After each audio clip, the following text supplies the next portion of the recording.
You're listening to the Co-Creator Network. When you change the way you look at things, the things you look at change.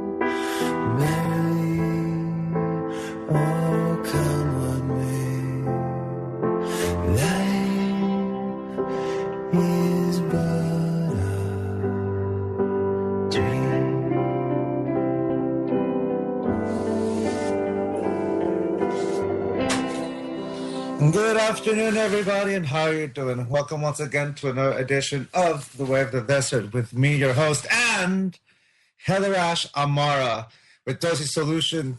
Hello, Heather. Hey, Miguel.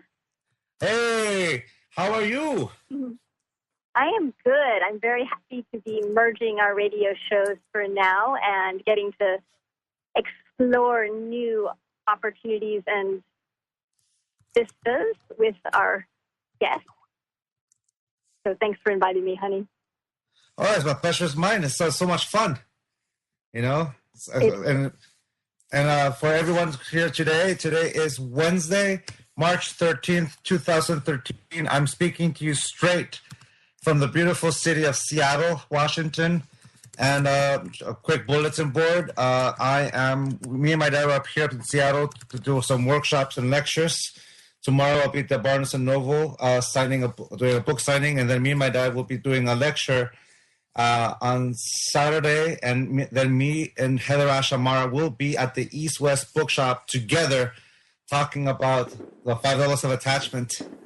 And yeah, what else are you doing, Heather? I am going to be at the Saturday talk as well briefly, and then I'm going to be heading to Ashland and doing a couple talks down in Ashland the next weekend.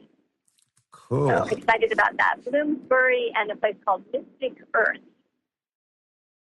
That's good stuff. That's going to be a lot of fun. Yep. It will be. Well, today's show, we have a very special guest. It's the first, one of the reasons why me and HeatherAsh got together is because we wanted to interview some great authors, some great friends, and today we have a special guest, Sunny Dawn Johnston, author of the book Invoking the Archangels. Welcome to the show, Sunny. Thank you so much. I'm happy to be here with you both. Yay! Thank you so much for playing. So tell us a little bit about the archangels. A little bit about the archangels. Well, I've been kind of hanging out with them most of my life. They have been, for me, really the connection to spirit that I really needed and was looking for in difficult times in my life. So I think spirit shows up in the form that we can, that we can connect to and that we can understand at any given time. And for me, the archangels have been a constant in my life. So that's why I wrote the book, and that's why I'm talking to you guys today, is just to share a little bit about how you can connect with them and how they can work with you and help you. And I think we lost HeatherAsh today, so before she connects, let's just keep going. I was going to say maybe the angels stepped away for a little while. Yeah, one of our most beautiful angels too. We'll soon have HeatherAsh back when she calls in. But in the meantime, can you give us the name of the archangels and the color that goes along with them? Sure. Yeah. This is based on my experience as a child. From the age of 13 is when I started seeing them and experiencing them. And so the 7 archangels that I specifically write about are Archangel Michael, which is vibrating to the color blue. Archangel Raphael, and he is the angel of protection, guidance, strength, and courage. Archangel Raphael is the angel of healing, and he vibrates to the color green. That can be healing on any level, physical, mental, emotional, spiritual. Mm-hmm. Archangel Jophiel is the angel of creativity and manifestation and beauty and art, and Jophiel vibrates to the color yellow. Mm-hmm. Archangel Shamuel is the angel of unconditional love and adoration, and Shamuel vibrates to the color pink. Archangel Gabriel, which is really an angel I've been working with a lot right now because I'm working on another book, is the angel of communication and expression, vibrates to the color white. Archangel Uriel is the angel of transmutation and seeing the bigger picture in things, learning and wisdom, and vibrates to the color red. And the final archangel is Archangel Zadkiel, and he is the angel of forgiveness, mercy, benevolence, and he vibrates to the color violet. Wow, that's so beautiful.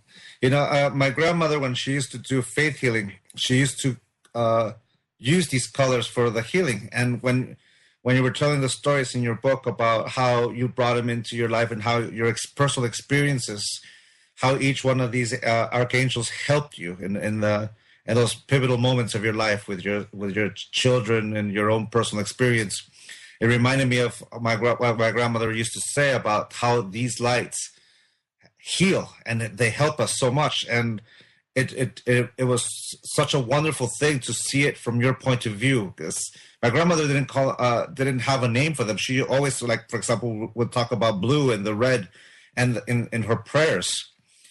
And to watch and when reading your book and seeing how it comes into life, I loved it. I loved hearing how they come in. How, with these colors, how do you are able to connect to each one of these archangels with in your invocations? Well, I love that you just shared that, because one of the things that people oftentimes struggle with or feel like they're not doing right is that sometimes they feel like they need to see an actual form of an angel, and that isn't the case. I would actually say that in the beginning, that is the way they came to me. I think because I was so young that that would feel safe to me. But as I've grown and evolved and understand energy and those types of things over the years, they do come to me in lights. It's light. And so I love that you shared that, because that does help people understand that it's the energy of these qualities. So, you know, for me, the way that I call them in is different depending on where I'm at in my life, what's happening in my life, where I've been, and so there are certainly formal invocations that you can use to bring the angels into your life, but it isn't necessary for them to be formal. It can be as simple as, you know, Archangel Michael, surround me, or Archangel Gabriel, help me to express myself. So it can be as formal or informal as you want. They don't care. It's us that care. Yeah, so exactly. You know, I wrote the book really just to give people a foundation based on the experiences that I've had. And so is that information interesting? Yes. Does it help validate oftentimes some of the experiences that we've had in our life? Certainly. But is it necessary to know exactly who and what time and exactly the formal prayer? It isn't. You know, in your book, you talk a lot about the experiences, and that the experiences really are what drive the book in your own life. And I love in your book, can you tell us the story of your experience with Archangel Michael, and the story of your brothers seeing that blue bubble?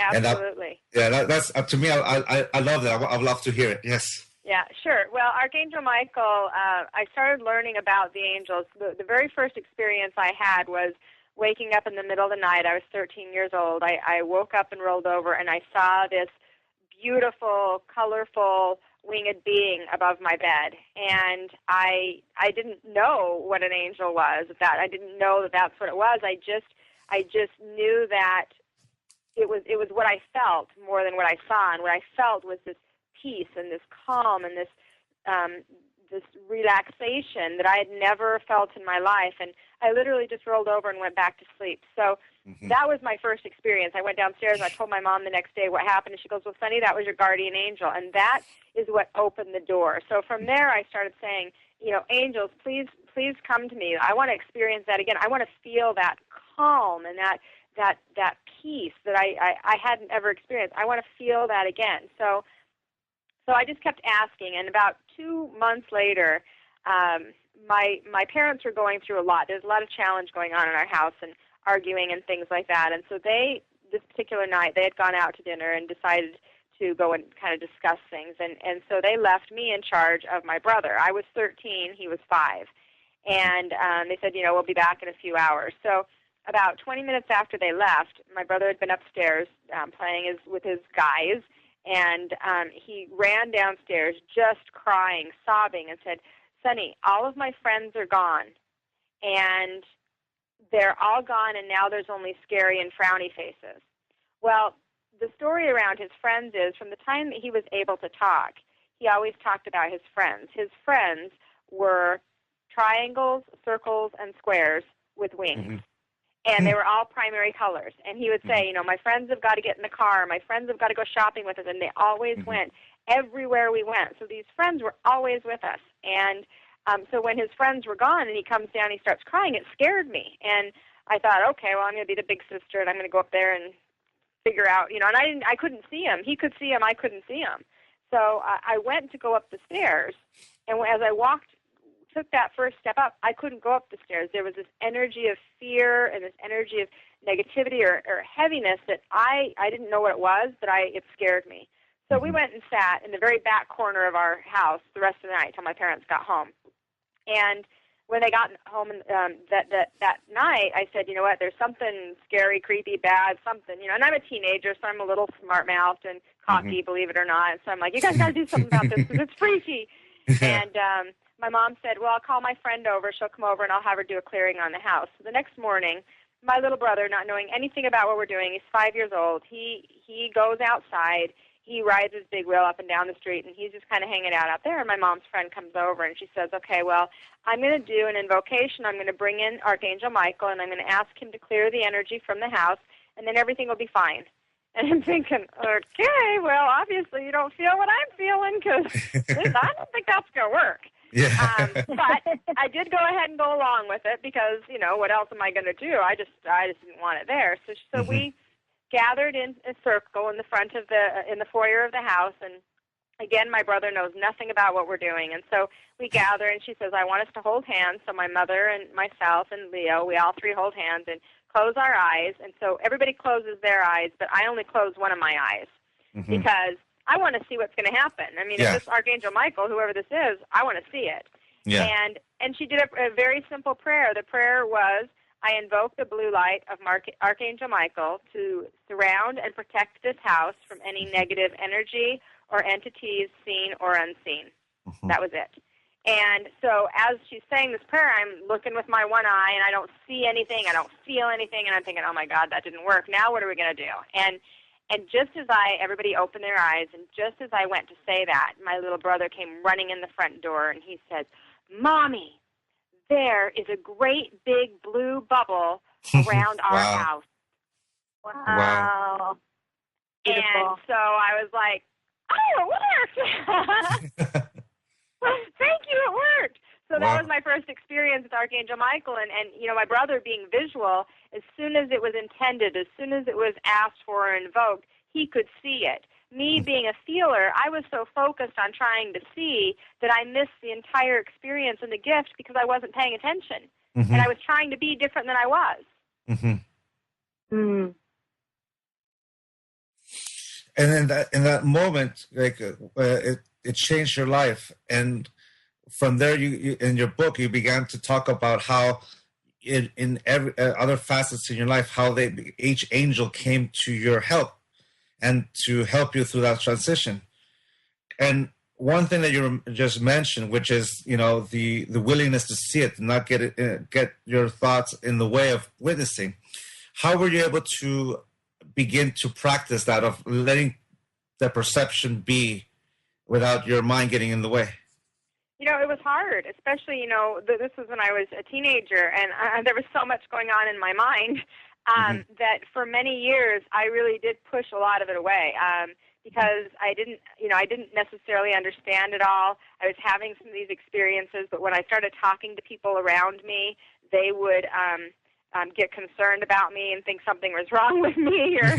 So I just learned to kind of keep it quiet and not really talk about it. And so I disconnected as much as I possibly could. And really what happened is it just started happening so often that I couldn't negate the fact that these messages, these signs, these symbols, this healing energy was coming through. And so I think I had so many experiences that I was just forced to have to pay attention. And then it was being open to the way they were coming to me.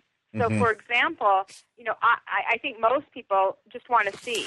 Just let me see it. If I could see my deceased grandmother, if I could see the angels, if I could see my ex-boyfriend, if I could see these people, then I would know that it was real. And and some of us aren't as visual.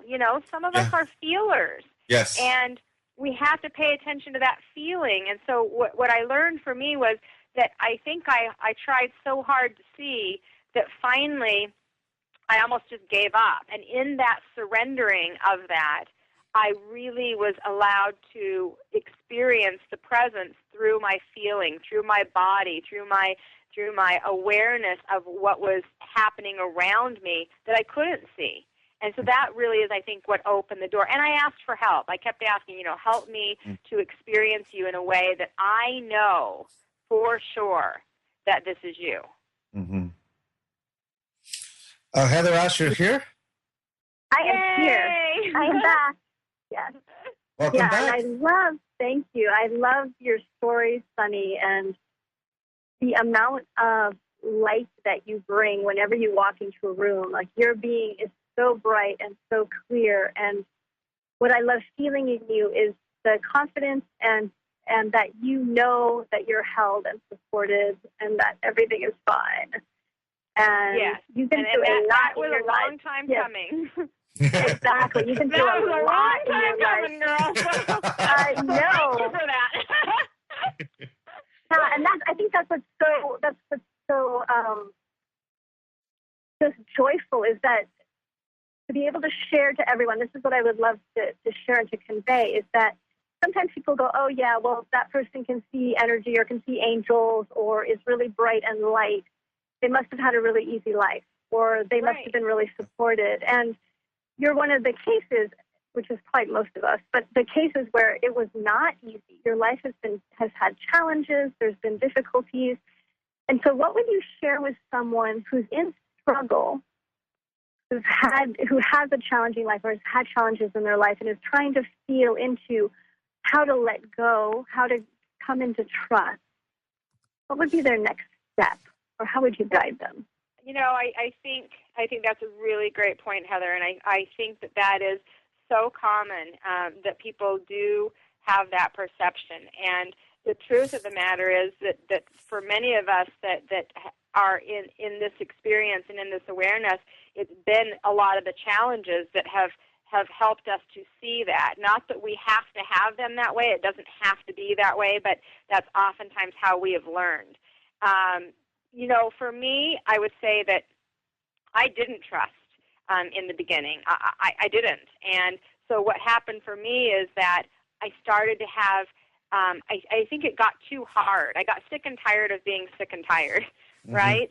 And it just got too hard to push against it. So I couldn't stay in that place of resistance and fear any longer. And so for me it was, what do I have to lose? I'm just going to ask for help. I'm going to ask for support. And the other piece of that was I didn't want to ask people because that was too hard for me to receive from people around me. So it was easier for me to almost have this silent experience of, okay, I'm going to just ask the spirit world. I'm not even sure who's up there. At this time, I didn't know.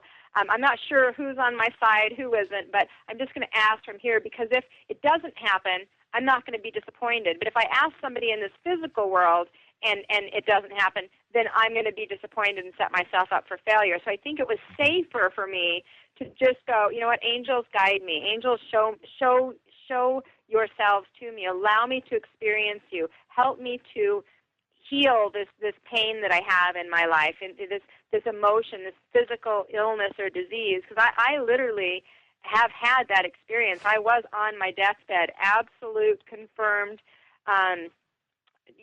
near death, and inviting Archangel Raphael in was miraculously healed. And so I think that once I had so many of those experiences, I couldn't deny it any longer. And so then it was, I just opened myself up to receive it. And this is the piece I think that we struggle the most with, is we ask and we ask and we ask, but we are looking to receive it in the way we think it should be. And instead of being open to receive in whatever form is for our highest good. Mm-hmm. With the book title being Invoking the Archangels, a 9-step process to heal your body, mind, and soul. Can you walk us through the 9-step process to heal? Absolutely. Well, the 9-step process came to me from the angels. And what I realized when I was writing the book, I never really planned to write a book. I thought I might one day, but I didn't know what it was going to be about. And I knew the angels would be involved, but I didn't even know I had a process. Yeah.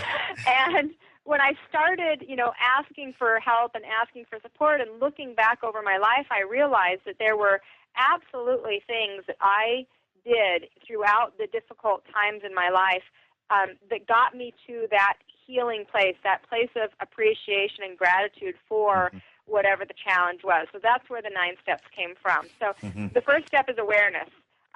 You got to know what the issue is to be able to heal it. So it's just becoming aware of what your challenge or what your issue is.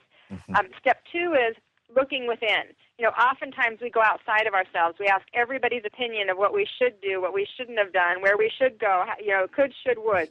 And instead, go within, ask Spirit, listen to your own guidance and see where you're guided from there. Step number 3 is choice. Just make a choice. Sometimes I think it's scary to make a choice because we think it's going to be the wrong choice, but in not choosing, we're still making a choice. So step 3 is choice. Step 4 is commitment. And step 4 is really just committing to do something and to be something, to create space for meditation or to take one step forward in your life or to do an affirmation or say something nice to yourself, but make some form of commitment to help you move forward. Step 5 is, I think, the most powerful one, responsibility. Take responsibility for your life. Quit blaming it on everybody else and saying, if they would have done this or that, then I would be this or that. And instead, take the responsibility and look at the fact that if you take responsibility, then if you created the issue, you can heal it. But if you give responsibility to someone else, then it's basically saying, I'm going to put my healing in that person's hands. So I think responsibility is really powerful. Step 6 is action. Do something. Quit talking about it. Do it. Just take the action. Step 7 is releasing, letting go of the old energy, letting go of the judgments, the fears, the control issues, whatever, and replenishing. Fill yourself up with love. Fill yourself up with light. Fill yourself up with peace and hope. Step 8, maintenance. Maintain your own energy. Get your nose out of everybody else's business and focus on your own. Stay in your own energy and hold your vibration. Hold your vibration. And then step 9 is appreciation. And what I discovered is as you walk through these steps from the beginning, the challenge or the issue, to appreciation, appreciation of the challenge, like I'm grateful that it happened and I can see why. The other thing that happens automatically, the majority of the time, is forgiveness. We're able to see the value in the experience, and then no longer is it, this difficult, painful thing. It's more of thank you for this gift. And so that's the 9-step process as I have worked with clients, as I experienced this in my own life over and over again, and I found that sometimes people change the steps a little bit. They do them in a little bit different order, but in my experience, we need to go through those in order to get to that place of appreciation, which is where we really all want to be, I think. Yes, I totally agree. And for you, these steps as instruments of transformation or for self-healing, with the intent of the angels in each color, how do we combine them? Well, so depending on what step you're working on, if you're working on maintenance, then you may want to bring in Archangel Michael. Archangel Michael is the angel of protection. He helps us to protect, to maintain our own energy. so often the reason people don't do some of the things that they really could do in their life is because they're so busy taking on the energy, absorbing the energy of everybody around them, all the pain, all the fear, all the anger, and taking it, and actually it affects them physically, mentally, emotionally. So you could call in Archangel Michael, and you know, for me, I do a prayer every morning, and I just ask Michael to surround me and protect me so that I don't absorb any negative energy. So because when you're a sensitive person, I think you have to learn to walk the world a little bit differently. And so many people nowadays absorb the energy of what's happening in our world. And instead, if we can observe the energy, we can learn to maintain our own energy so we can be a witness of what's happening around us, but not have to absorb it and take it all on. So in each one of the steps, you can bring in one of the archangels, whichever one you feel guided to. So based on what you're experiencing and what you're needing. Okay. In your book, there's a moment as you describe the passing of your mother-in-law. Can you share with us with that story? Because I think it's a very beautiful story, and I love it. And if we can combine these 9 steps into that experience, how can we see that? Well, you know, the story about my mother-in-law is really a story of what happened for me when I was actually in the process of being with someone in their last moments, the last 18 hours of her life, and the process that I went through, and absolutely, you know, those 9 steps applied to that process. She'd had a stroke and had very little brain stem left when I got the phone call that she was that she wasn't going to make it, and they were going to unplug, take the machines off of her, and let her pass peacefully. And when I found that out, the first thing I did was, that was the awareness of the situation, and the first thing that I did was I went within myself. I didn't ask really any questions about what was going to happen, how it was going to work. I just went within to get connected with her spirit and to see, because I felt like I was meant to be there. And so I did take that step of going within and also making a choice. I made a choice to go to California. I was living in Arizona, and I literally jumped on a plane without telling anybody, because I felt guided to be there with her during her last moments, because I had discovered that none of her children were going to be there. They were scared of death, and so they didn't feel like they could be there for her. And so the third step, making a choice, I made a choice to fly to California in 20 minutes' time. The fourth step, make a commitment. I committed myself to following through and going there regardless of what the outcome was going to be. I didn't know what I was going to face. I didn't know what it was going to look like, but I made that commitment to myself and to her to be there with her. Step 5 was responsibility, and there was some challenge around going back there. This was my ex's mother. I knew I would see some of the family members, and I hadn't seen them for about 8 or 9 years, and there was a reason why they were an ex. and so I had some challenge around the responsibility piece of it, and I realized, I'm going to take responsibility for where I am, and I want to be there with her, and so whatever comes with that, I'm not going to blame them for not being able to be there. I'm going to be there because I have the opportunity. Step 6, action. I got on the plane, I drove there, I got there, and I spent an incredible amount of sacred time with her during her last few hours, talking to her. She couldn't talk, but she could. Her mouth didn't move, but I could hear what she was saying, which was such an incredible experience. And so valuable for me. Step 7, releasing and replenishing. I had to release the fear of what this was going to look like, and I had to fill myself up with the trust that it was going to be okay and that I would be guided all the way through the entire experience. Step 8, maintaining my energy. Absolutely, I had to do that because there were a lot of there was a lot of anger that I was there. There was a lot of challenge in that situation, and so I did that. And then, of course, step 9 was appreciation. And in this experience, although I was a little bit nervous and I didn't know what to expect, I got to be with her. And when she left her body, I felt her spirit go through my body. And it was the most sacred experience I've had, even above the birth of my children, which was hard to understand even. But it was such a sacred space to be the physical vessel that got to witness her going back home. It was a birthday there. It was a birthday party is the way it was, Yeah. And that's exactly what I could feel it in the room, and I could see it with the energies in the room, and I could feel the celebration on that side at the same exact time that I was feeling the sadness on this side. And so that appreciation of thank you for letting me be a part of this journey, and from there it just continued, because she has been with me ever since then as my kind of cheerleader. And Sunny, get to work. You start doing what you're supposed to be doing and quit sitting around just being a mom and that's all you're doing. It's time for you to do something more. So, it was a great, great, great opportunity for me. I one of the reasons why I love that story is I can totally understand where you're coming from in that moment. That moment of when we let someone go, when someone's passing away. It's a birth. It really is a birth, because just like we celebrate someone coming into this world, like my son, my daughter, everyone, it's a moment where we come into this cycle of life, the manifest, and they go to the unmanifest.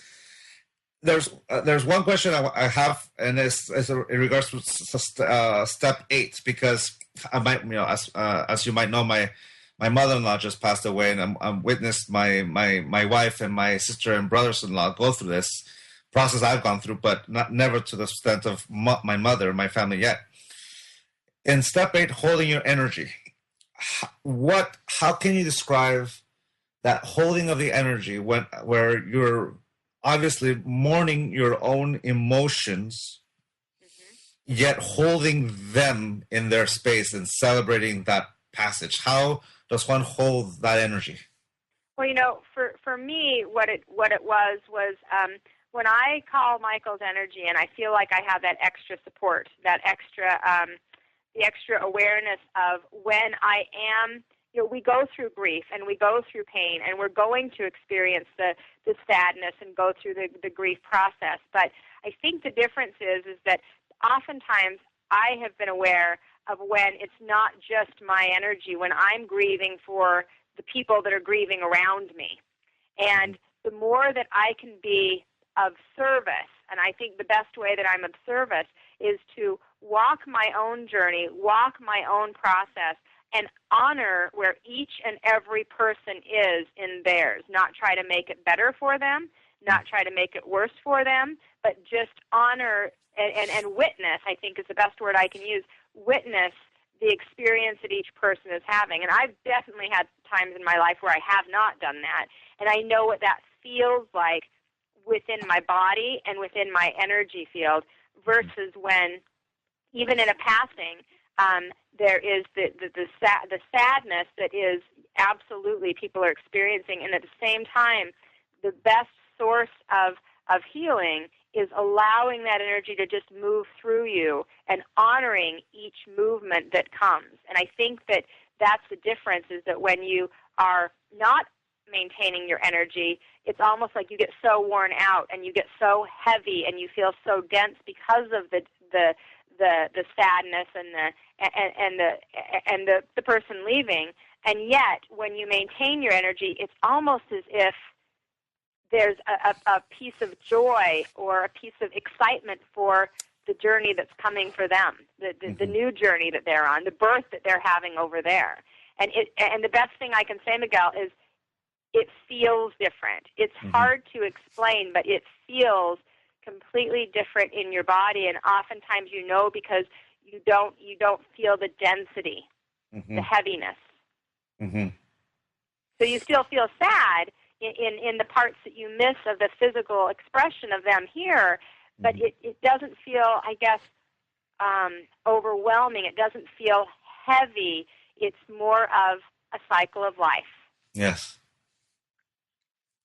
And it is hard to explain, but I do think that when you're in that place of being able to be that witness and observe it, you know the difference. You can feel it in your body. And I think we know, too, when we're carrying everybody's pain. Yeah. Oh, totally. Because some in those moments, it's hard not to. And Absolutely. to have that, to understand the separation, to be able to be of service Yeah. while still honoring yourself is that one fine moment where, like you said, that's the step 8, that step holding on your energy is having that clear awareness of that separation. Well, and I also think, you know, I had an experience last year. My husband's very best friend committed suicide, and that was a different experience than so many of the experiences I've had with people passing away.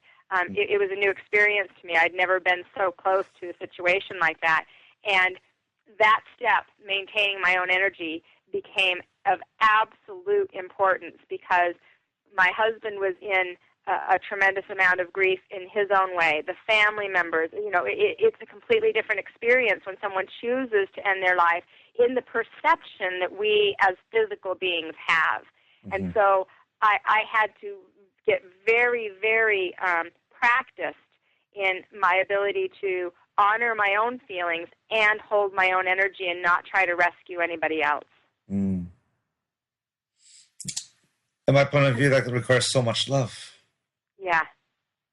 Yeah, and I'm not saying it was easy. I'm not saying it was easy. I'm saying it was a challenging thing for me. But, you know, between working with Michael to maintain my own energy, and for me, I called a lot on Archangel Uriel. Uriel is the angel that we call on to help us see the bigger picture. And for me, that was of significant value because as I could see the bigger picture and see how some of these things were going to manifest in ways that would be positive, that helped me, again, honor where each person was and hold my own energy and not feel the need to take on everybody else's sadness because I could see some of the light that was coming through, even in the pain of it, even at the funeral service, you know, I could see the gifts that were there. So that was, Uriel really helped me to move through that experience. Very cool. HeatherAsh? Beautiful, Sunny. Thank you. Hi, Miguel. Hi, Sunny. It's so perfect because it's an interesting coming together because someone very, very close to me, her mama just died. So it's kind of one of my second mamas. Just passed on Friday, very suddenly. And so everything that you're saying, Sunny, is really resonating. Well, and I think that there's a lot of transition happening right now. We've had several in our community, and I know you guys have your Toltec communities too. We've had several people transitioning out more than normal in our experience and around us. And so I do think that that it's important to address some of these things that you're talking about because people need the tools and they want the help and be able to be in a place of holding their own energy and be the support and the service to people instead of feeling so weighed down by the emotion when the truth of the matter is it really is a cycle and we'll see them again in a very short amount of time, you know, in reality. Yeah. Very short amount of time, a blink of an eye, right? Yeah, so true. So true. And I feel, too, that what you shared about really staying very clean, and this is around everything, every day, so the awareness is such the foundation of Toltec and so many different paths. And I love that it's your step 1, that the awareness of what am I doing with my energy? Am I living someone else's life? Am I holding other people's emotion? And that coming back again to that place of if we simply ask for support, if we have that willingness to ask for support and guidance from people around us, and especially from the spirit world, that there's so much help available. There's so much guidance available. And that guidance doesn't come if we don't ask. And that's something that I've, in my relationship with the archangels and with other spirit guides, they're there, their presence is there, but there's a real respect of what feels like to me of not crossing a boundary. Like if I don't ask for help, the presence is there, but the direct, yes, let me help isn't, unless I say, I would like help with this, and then boom, it's there. Right, immediately. And you know, that law of free will that so many people have heard of is, you know, my vision was for so many years was, you know, just me sitting there and the angels all around me going, okay, Sunny, why don't you just ask? And then me on the floor crying and, hey, Sunny, just ask. And me banging my head against the wall, hey, Sunny, hello, we're here. Just ask. And they going, oh, no, I can figure it out on my own. Yes. Yeah. They're going, hello, we're right here. Yeah, hello. Yeah. And I absolutely agree. And I think that it's so important right now to empower people, you know, through the show that you guys are offering and being able to tell people, you know, all you have to do is be in that awareness that you need help. And if you will just open the door even a little teeny bit, the miracles can occur. And, you know, I shared really briefly, but when I, after I had my first son, and I shared this in the book, after I had my first son, I literally was on my deathbed. I'd had 106.3 degree temperature for almost 3 weeks. They didn't know what was going to happen to me. You know, I was very, very, very sick. I had infection.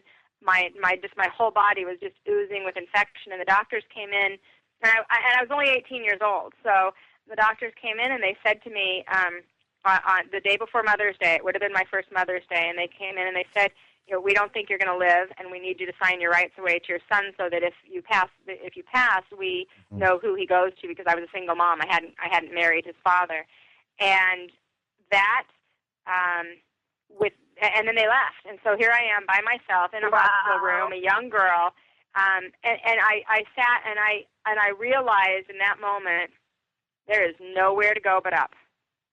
And so what I was inspired to do at that exact moment was ask Archangel Raphael to surround me, to wrap that healing energy around me, to visualize healing moving through my body. And so I asked for his help, and immediately I could feel as if someone was breathing life into my body. And it took, 12 hours, but I will tell you what, after doing that, my fever the next day, after 12 hours of constant opening to receive that energy and allowing that healing to come into my body, my fever broke for the first time in almost 3 weeks, and the next day I checked myself out of the hospital.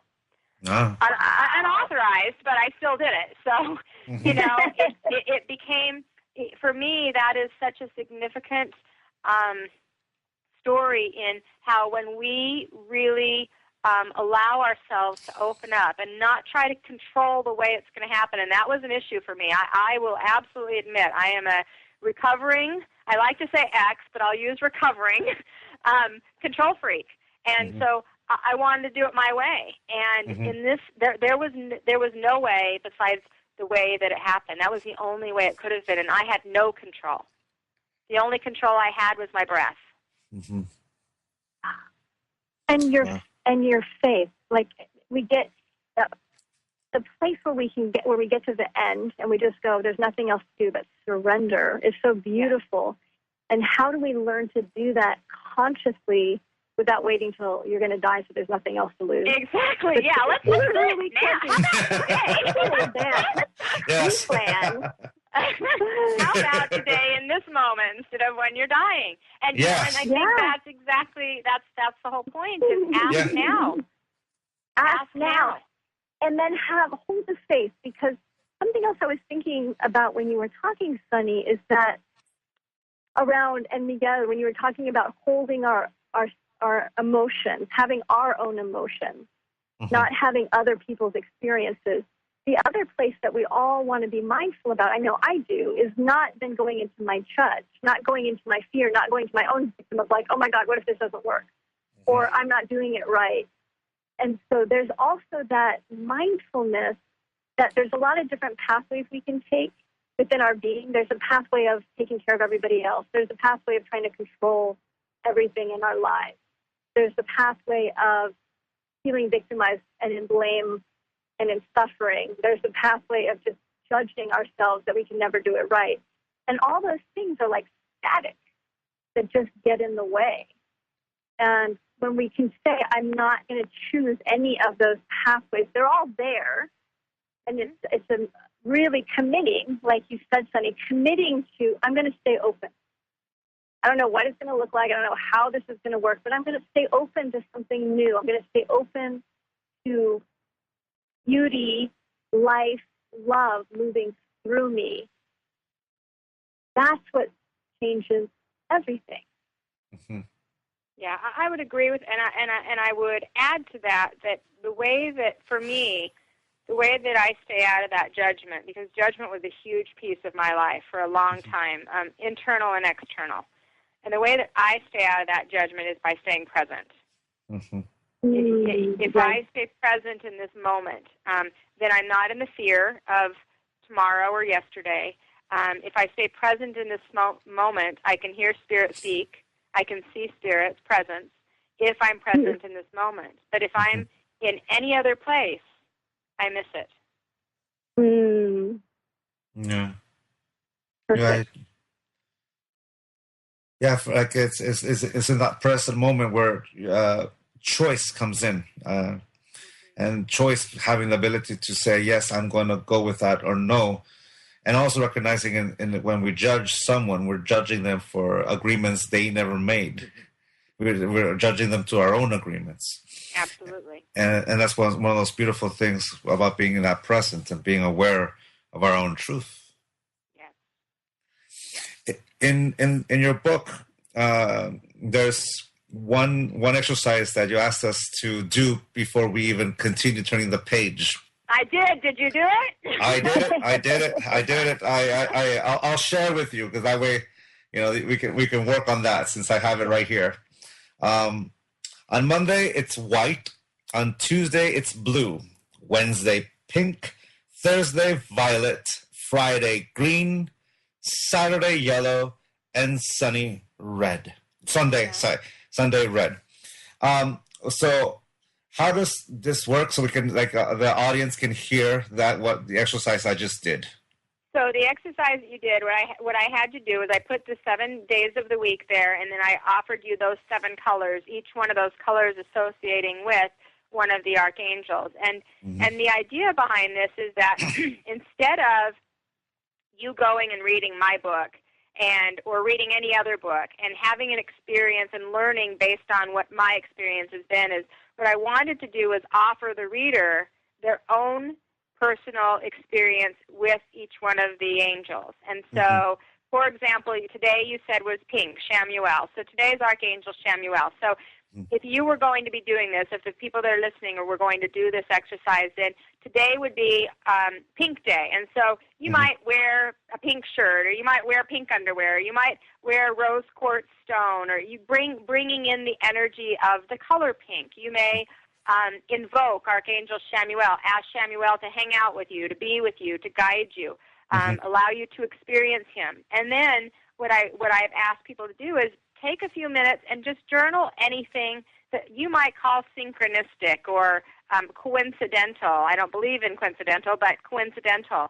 And start to observe how, okay, let's just say maybe today, Miguel, that you felt an overwhelming abundance of love, and over and above what you would normally feel every day, or that you got a Valentine, even though it's March, you got a Valentine from someone, or that when you got into your car, there were pink roses sitting in your car. I mean, different things like that. And so what it does is it helps people to have an experience themselves with that particular angel that you can see and feel and hear and know, instead of just basing it on my experience. Not that there isn't value in hearing the stories, but I think there's so much more value when we have our own experience. Yes, I agree. Totally.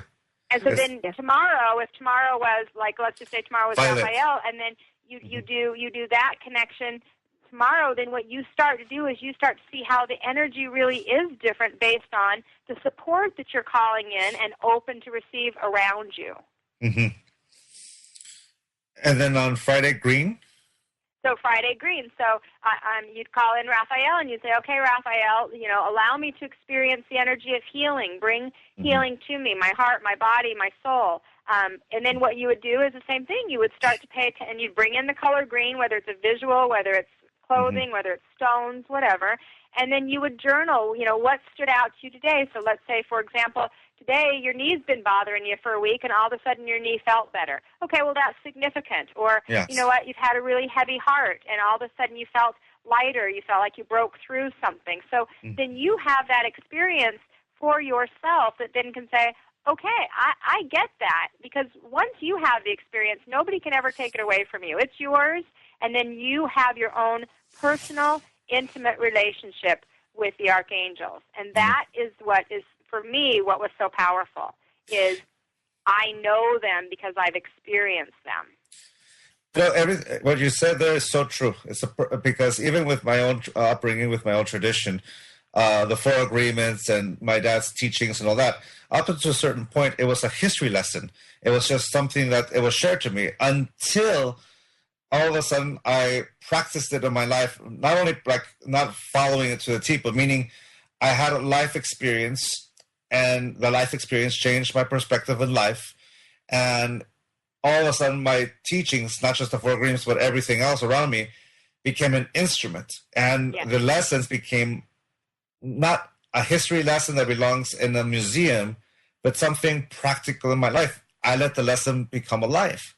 So like the way you're describing right now with each one of the colors for each week, the experience that we have is the actual teacher, is the actual moment where we allow these lessons to really blossom.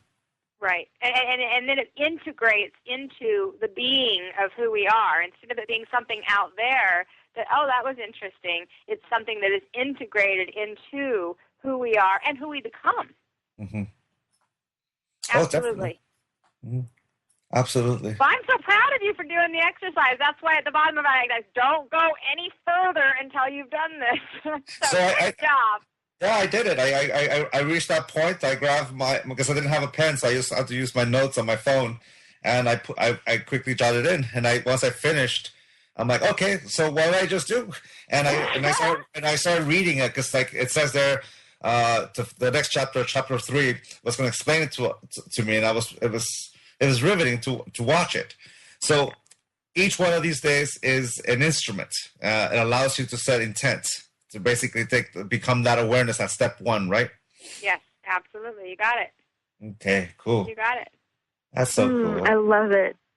I'm going to go back and do that exercise. Yeah, you know what? That was so fun. Yeah, no, it's beautiful. I did the method of opening your book and skipping around and just being so in awe of the unfolding of your journey and the teachings. And so now I'm excited. And I love that exercise, too, because it allows us, like you were talking about, so much of this is about being present. Yeah. And it's a great way to remind us, stay present with what's happening now, and be curious. Be curious and have a container, a guide, to be more curious about what's unfolding in this moment. I like that word, curious. It's one of my favorites. Yes, yeah. I like that word. It gives you there's a little something in there. Yes. A little something fun, like, ooh, what's this about? Ooh, what is this? Yes. Yeah. Which is much better than, okay, am I doing it right? Or exactly. Which is where I tend to go, being also a recovering control person.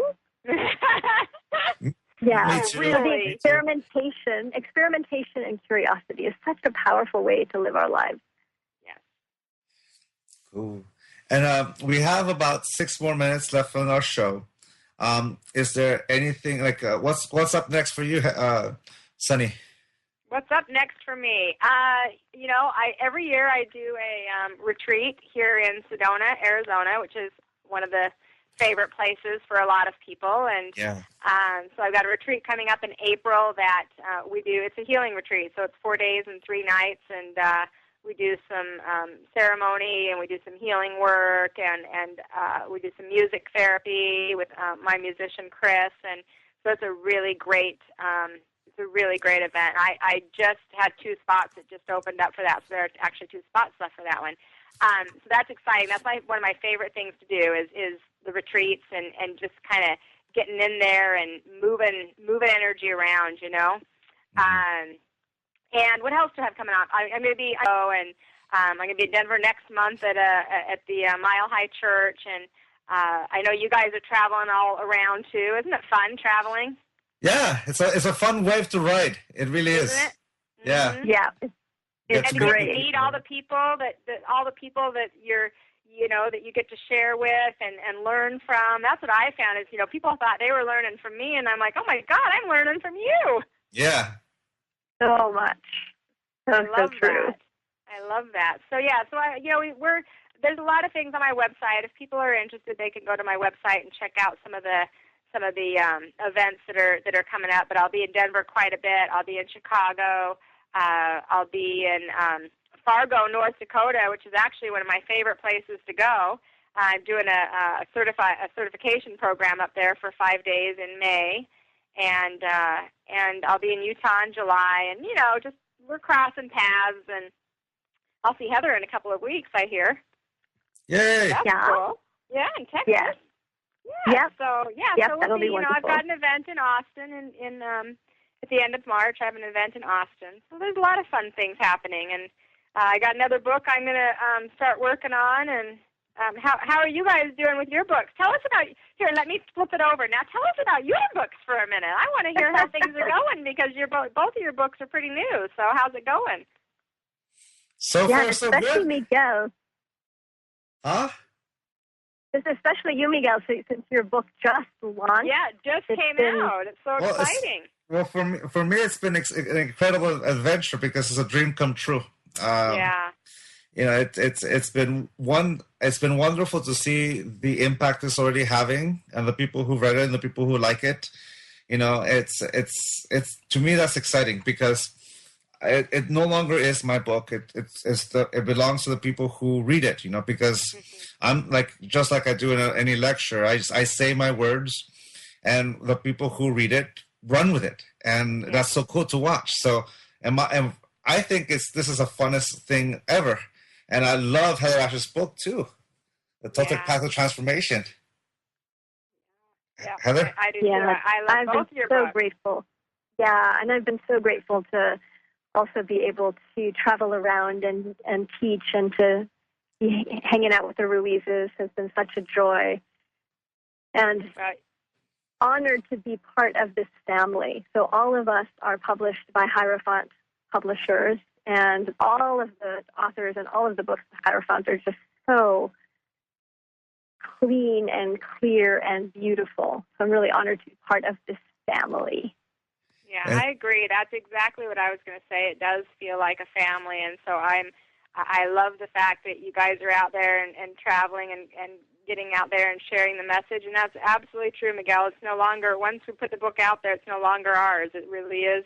It's for the people, and that's the whole point in doing it. And so that's really exciting, and I'm so grateful that we all are a part of this family, because it is. We have a great thing going with Hierophant, and so I feel very blessed myself to be a part of it.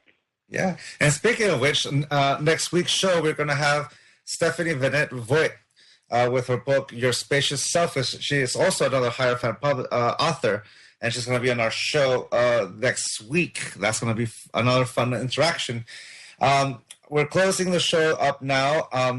You can hear a replay of it on the Co-Creator Network, as well as you can hear it on our iTunes podcast on both the Way of the Desert and Tosi Radio, and also available for download on the website for the Co-Creator Network.